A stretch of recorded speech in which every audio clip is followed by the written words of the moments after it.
কি স্প্রে করলে ভালো হবে সেটাই আপনাদের দেখাবো। দেখতে পাচ্ছেন এটা ম্যানসারের প্যাকেট। এই বিষটা স্প্রে করবেন আপনারা।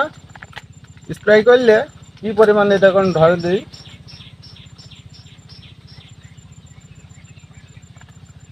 এক প্যাকেট আপনার 3 ঢম করতে হবে।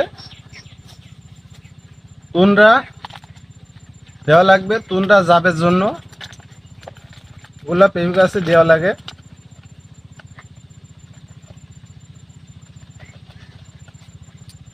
তুনরা দেবেন। আর কিছুটা আপনারা শ্যাম্পু স্প্রে করতে পারেন। শ্যাম্পু স্প্রে করলে গাছের পাতাগুলো মলিন হয় এবং সতেজ থাকে।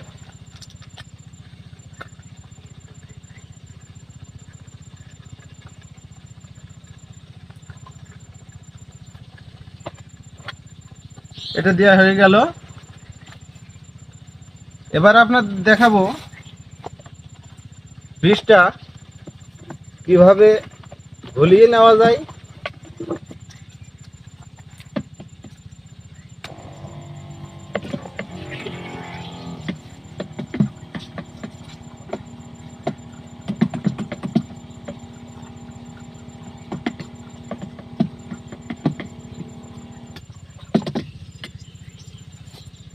এটা হয়ে গেল। এবার আমরা এই বিষটাকে গাছের মাথার উপরে স্প্রে করব। কিভাবে স্প্রে করে সেটাও আপনাদের দেখাবো।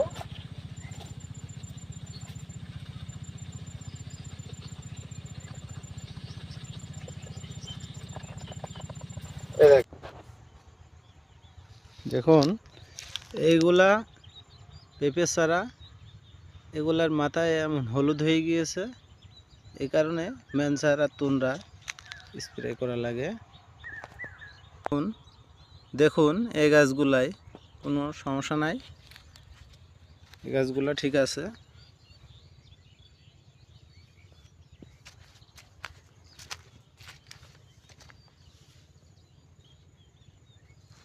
দেখতে পাইছেন আপনারা, যে গাছগুলা পাতা হলুদ হয়ে গিয়েছে সে গাছের পাতাগুলা আপনার অনেকটা দেখুন কুকড়িয়ে গেছে। এগুলা পেঁপে চারা, এগুলার মাথায় এমন হলুদ হয়ে গিয়েছে। দেখুন ম্যানসার, এইগুলা পেঁপে চারা, এগুলার মাথায়